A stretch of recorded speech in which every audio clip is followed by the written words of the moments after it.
1. Hi, I'm John Miglosh for the Wisconsin DMA and the International Society for Strategic Marketing. Wow, that was the smoothest we've ever done as far as right on the time allotted. But I got a lot to cover today, so let's get going. Okay, first I want to talk about 7-Eleven. And they introduced a mobile app in December that could pay for items. You just scan the item and it charges a link. It clicks a link, goes to your account, your bank account, or wherever you want to go, and takes the money. A little bit of problems. I mean, it's only the 11th? It's 7-Eleven today.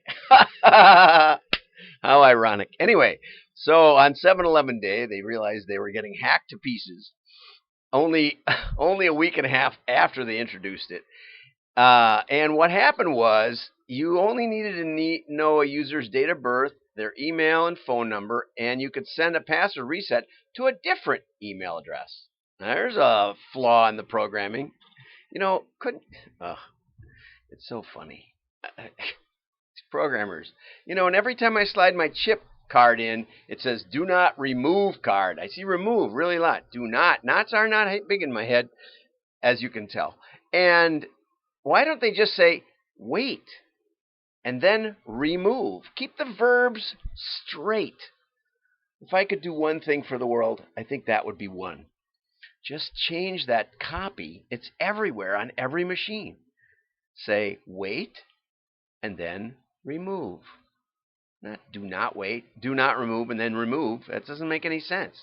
Anyway, so also you need the FYI, if you didn't put a birthday in, which a lot of people don't want to, when they get old and gray, it defaulted to January 1st, 2019, which is a really dumb idea. You at least randomize it or something. And so that enabled 900 individuals to lose real money. It's $500 a piece. More than that, $600 a piece. And so people are a little bit skeptical. But this is the interesting part of the article and why I wanted to feature it in spite of all the other stuff I got to cover. Only 5% of all breaches in 2014, the retail web application breaches were 5% in 2014. Now they're 63%. And here's the other interesting thing. On point-of-sale systems, 63% of the hacks were on point-of-sale, now only 6%. So they figured it out. They can go after your phone a lot easier than they can go after your point-of-purchase system at the retailer, which the Target one was basically facilitated by the banks changing the rules so that all of the point of purchase had to be all the time had to be online, always transmitting, instead of filling up a little and going. When they filled up a little, you'd have to actually physically remove it, and of course everybody would know you did it. They would see it, and you'd only get a few.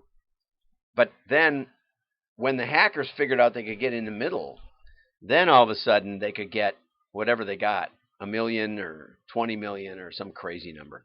Okay, so anyway, I'm cautious about what I buy on my phone, and I don't really buy on my phone. I research on my phone, and if I have to buy, I go to my desktop in my secure office, where my IP is shared across many. Okay, here was an article, The Power That Print Holds. I'm not sure. It looks to me like the Drum had a tent at Cannes Lions, and they interviewed a bunch of people there. That's what it looks like. It was very sunny and very nice. And basically people said print hangs around. To hold something in your hands that's physical has certain importance. It will give it a flavor and an extra touch, smell, a lot of things. Sound even as you turn the pages. You engage it in 10 times more neural receptors in your brain for touch than there are for sight. You may not know that, but that's true. I got that from a neuroscientist. Anyway, another important point was, and I don't know if I highlighted it, but one of the brand managers said, I don't think anyone should rule out any channel without some testing of it. And I think that's really true. And so we're going to have, if you've ever thought about doing print, we're going to the print event, not very readable up here, the print event, and we're going to, it's August 6th and 7th, 2019 in Minneapolis. I'll be there with with some, at least a photocopy brochure on WDMA. We'll whip up something. And oh, look at this. WDMA is even on the docket as a media partner. So we give them a little pitch. But why do I care so much about print? Well, yesterday, ironically, I got, here's my new, so I penciled up a little 5-minute talk. No cost, no care. This is something I came up with back in the 90s. I got a Chinese junk call yesterday, and I don't mean that there's anything wrong with the Chinese. I mean, when you call me, 100% recorded call in 100%, I don't know, it might have been Chinese. I think it was Chinese. I don't even know. That's how little I know. And it just went on. It didn't have a button, press 2 for English or anything. Why? What? That's the first time I've ever gotten one in Spanish. I mean, in Chinese. I got a couple in Spanish, but not many of those either. But how is it that somebody would call me in Chinese with a recorded call? Well, the answer is it's almost absolutely no cost to make a phone call today. And you can automate it to make it even less. So there's like zero cost. If you wonder why you get 5 or 6 spam calls a day on any line you have, it's because there's zero cost. And the only thing you can really do to stop it is not answer it ever, no matter who it is, I think. And so in 1995, I saw the internet coming. I saw email coming.